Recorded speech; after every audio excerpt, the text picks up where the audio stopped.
that's all I'll do about that. So now you can all talk about whatever you want to talk about. Oh, the other thing, if you ask me a question, and I get a very, very deep answer, I will not say it out loud without your permission. I'll ask your permission. Do you want to hear this in front of everybody? If you say no, then you just meet me later and I'll tell you. I might have to ask you your name again, because that's how I do it, by the vibration. And I usually don't go in there and go off and off and off. You know, I don't, because I don't do fortune telling.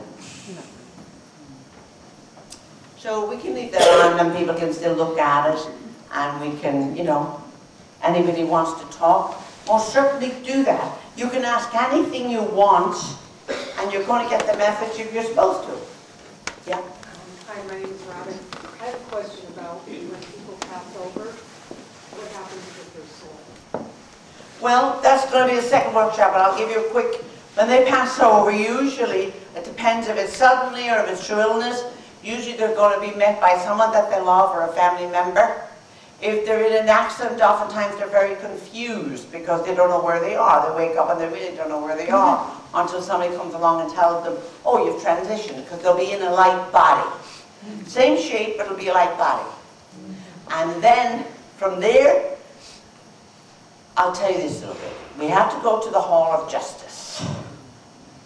And you're going to be in the Hall of Justice, and you're going to have the wonderful opportunity to see your past life. And there you get to experience all the joy you brought to anyone, and there you get to experience all the pain you caused anyone. Some might call it karma, but it's justice. I think it's the only justice that there is. So that reminds us to really be aware of how we use our energy. Yeah. I have a question. Can you talk a little bit more about, you say you pick your parents before you come into your body. Yeah. I've heard people talk about that. Can you tell us a little bit more about that? Sure. Most people like me just hop in and out. So you know, you take a chance. Some people do that. Let's say you're a soul of the higher realms and you want to stand in your own power. So who do you pick? Well, maybe dad will be an alcoholic and mom will be just one, afraid of everything. Okay? So you're going to decide if there's more children in the family. You're going to be the first one. I think it's very tough being the first child. So let's say you're going to be the first one. And you come in as a baby. Now mind you, all this is great up here because one goes, oh, I'll be the dad, I'll be the mom, I'll do this, I'll do that. And the soul is coming in and goes, oh, that's great. I'll really learn now. And they come in, and you find yourself in this major dysfunctional family and wondering how the hell did you get there? You know? Now, depending on the age of the soul and how they process information, mental essence might say, I'm out of here as soon as I can get out of here. You guys are no good. And feminine essence might feel looking for the love, looking, you know, things like that. But they're there to make you grow, not to make you personalize it. But we forget all of that once we're in. We forget all of that. But somewhere in there, if we listen to our souls nudging your intuition is your soul talking to you. And if you pay attention to it, it never, ever, ever, ever sets you wrong. Never. You get a feeling about somebody, good or negative, it's real. Because feelings don't lie. I mean, anybody that's feeling knows that feelings don't lie. Most of us we avoid feeling because we don't want to feel sad. We might want to feel angry. I have a great thing on my phone that says, anyone that's angry in this room have been angry most of their lives. There's a picture of this woman sitting on a fence, and then there's a picture of this woman in the light body, and the woman on the fence is saying, I always blame my anger, but she tells me it was my grief. You ain't going nowhere till you do the grief work. So if you had a lousy childhood, and you haven't done the grief work, you're not going anywhere. Once you do the grief work, the anger goes away. And why? Because grief has all to do with you. Anger has all to do with the other person. And you realize, if you do the grief work, oh my God, this is about me. And then you can get angry and shove all that, you know what, back at them that they gave you. That's theirs. You work through the grief, you work with a kid inside you, you become their parent, and you protect them, and that's where the healing work begins. Does that answer your question? No, Good. So, I have a question. yeah.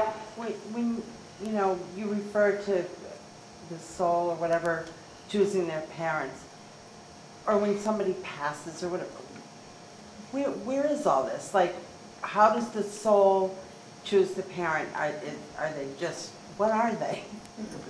What is the soul? But I mean, like, prior to it, are they all together somewhere choosing? It depends on the level of the soul. Ah, true, okay. If you have a bunch of infant souls, they're all going to be playing around with each other in another realm somewhere. Okay, okay. So, and also you have to remember you have all kinds of guides and teachers helping you to grow. The thing about, we got the gift of free will, and nobody interferes with the gift of free will. I'm not going to leave this world until I'm 96. And then I'm going to sleep. I'm going to a parade, it's going to be March 18th. I'm going to a parade, and I'm not coming back. That's all there is to it. And you're okay with that? I mean, I'm perfectly okay. I might do it sooner. I might do it later. It's my choice. If I'm still running around at 96 and I still have work to do, then I won't be going anywhere. But it's my free will choice. So think about that. Don't program the illness just because somebody tells you with age. I was at the doctor's office the other day. He had, because it's a funny story, the doctor had an intern, not an intern, a medical student. And I'm asking questions and he started saying, well, with age, you know, as you get older with age. And I thought, I have to think about threes. You get 3 chances with that. So by the time, the third time he said, I said, excuse me. You don't say old age. That's what it was. You said old age. I says, if you want to make friends with your patients, I would suggest that you say, as you get older. And he just smiled. Because in our heads, we're not old.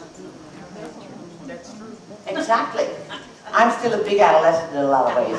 So, and that's okay. As long as you know what you are and who you are, it's okay. And you're not, you know, treading on other people. It's okay. But the soul, I'm going to explain what the soul is. The soul is this huge energy. Huge, huge energy. That we get our energy from, that they get it from spirit. It's like you have to bring down spirit to a certain level because we wouldn't be able to, our bodies would go into combustion. So then the soul level, the master soul, or you might say the oversoul, not the master soul, the oversoul would stay in a higher realm, and everything, every thought, every movement, everything you do gets recorded. And you're the only one responsible. It's kind of scary, really, but it's funny too. It's tragically funny. Because we do tragically funny things to ourselves. It doesn't matter how you got here. I've met lots of parents who have adopted children. Sometimes get them as babies, sometimes they get them as toddlers or older, and I just say to them, if they don't come through you, they come to you. They're going to find you. And they do. One of my first cousins has 3 of them, probably had 6 miscarriages, and was able to get these 3 children from a terrible situation, and finally the court said she could have them. And I said that to her, and she got tears in her eyes, and it was like, because they feel so much like hers. But they couldn't come to her until she was ready. She was trying to prove she could have them. But the point was, these 3 were hers. but she had to be open and ready for them. And they thrive beautifully, yeah. I have another question. What about animal souls? Animals have souls. Animals, we're animals. So we're the worst kind. Okay? Because what we do to animals, what we do to the four-legged ones, the smaller the animal, they have group souls. Group soul. It's like one energy that all these, let's say cats, there's one energy and all the cats belong to this one energy. That's their soul energy. Okay? And the animals will talk to you, they talk to me. They will do that. Because some people have animals that they lose and it's very tragic because they feel great grief when they lose their animals. So oftentimes they will check in to know if the animal's okay. I would think elephants have total souls because they're such matriarchal society and they're so loving and they have such long memories. They're better than us because they don't have any hate in their heart and they don't want to hurt anybody. And one of my dreams is I'm going to Thailand to pet one. It's on my bucket list, yeah. Do you believe in soulmates? Well, Or many, or more than one? we all romanticize the soulmate. Yep. Everyone is a soulmate. You know why? Because they're either a blessing or a lesson. One or the other. If we have something deep inside us that we haven't paid attention to, but we have a desire on some level to heal, what do you think we do? We bring in what we think is a soulmate that kicks our ass. And you find where, it's funny, you know how that first 3 months is wonderful, infatuation? I think infatuation is a wonderful thing. Do it, but don't attach anything to it. Because if you do, after that 3 months, you can't stand the person. And you wonder what attracted you to them in the first place. You know? Energy attracts like energy. You 5,000 people in the room, and one is the victim and the other the perpetrator, an abuser. They will find each other. Why? There's not that much difference between a perpetrator and a victim. Deep down. One acts it out, the other doesn't. And I did domestic violence for 8 years. So they taught me everything I know. As much as 10 years working with addicts and HIV/AIDS, they taught me everything I know. And I loved it. Somebody else would think I need a psychiatrist because I loved it. I absolutely loved it because they'd walk in, usually the courts would send them, "What are you going to do for me?" And I would say, "Nothing." "Why am I here?" "Tell me, why are you here?" "What good are you?" "I have no idea." You know? And I had one young man come out of prison and he was an African-American young man, 12 years in prison, comes out, hard time getting them to engage. Finally, we nailed him down. I went somewhere else. He sits there over in a corner, and I'm at the other corner. I'm like this little white brown woman, you know, what does she know about anything? And he says to me, "What do you know about being black?" I said, "Nothing." "What do you know about being in prison?" I said, "Nothing." "What do you know about being a black male, HIV positive?" I said, "Nothing." He says to me, "Then what good are you?" I'm going to swear now. I said, "Well, you know fuck all about me." For the next 6 months, he was in my office, rocking on my chair, talking to me. You meet people where they're at. And where they want to go, I'm there to help. If they don't want to go, don't waste my time. That's all. But if you connect on the soul level, there's no judgment. You cannot do judgment and compassion at the same time. Think about it. You cannot do it. You're either judging or you're empathizing or you have compassion. You can't do both. Anybody else? Oops, okay, so we'll go there, there, and then there. I have a good friend who committed suicide, Mm-hmm. and I still wonder how she is. I don't know what happened there, all that. She was a wonderful person that had medical issues. Do they have a first name? Her first name? Sue. Well, let's see if Sue is willing to come in and talk to you. What's your first name? My first name is Carmen. Carmen. Okay. Well, what Sue is saying is that you have absolutely nothing at all to do with it. That it was her choice. She was tired of being tired. She was tired of being sick. And she just couldn't handle it anymore. And she was very worried about being a burden to other people taking care of her. So, I'm asking her what happened to her. Well, what happens to someone that passes over doing that? Usually it takes them a little while to wake up, and there's lots of love around them.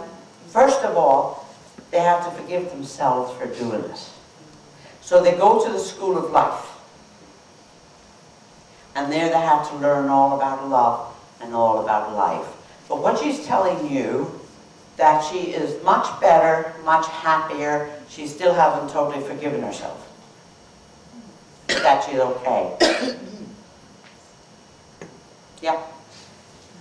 Oh, which one? Who was next? You were? Yes. So I had a question.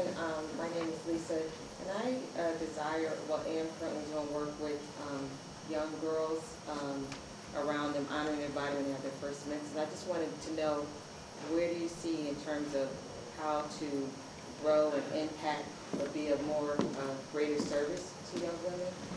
And I'll be moving, so I just wanted to know if you had any. That's an awful lot of stuff. So you're Lisa.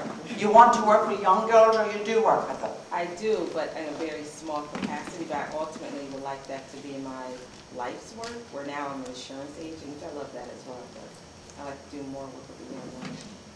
You want to save them. Yes, I mean, Yeah. I want to empower them, I guess. You want to save them. We can't empower anybody. Okay, We can acknowledge the power in them. Empowering suggests that they're weak. okay, So, try and use language, try and get that straight in your head. Okay? okay, You do what I do. You ask them, what can I do to help you? okay. So if you become a little more clearer on why you want to work with young children, young smaller ones, or young teenagers, Middle school, like. middle school, yeah. 8th grade. Well, you have to understand, can I tell you something? Yes. You're a rescuer. I'm rescued. Yes. Give it up. Give it up. And get clearer. Because, can I keep going on? Yes. Okay. There's something deep inside of you that's looking for validation. Okay, And you think you're going to get it through working with these young children. interesting. Well, what the interest in is the payoff won't be good because the intention is not right. So you have to get very clear on the intention. The intention would be you want to work with them, you want to help them, but you're not looking for anything back. Have no investment in the outcome. And then amazing things happen. Okay?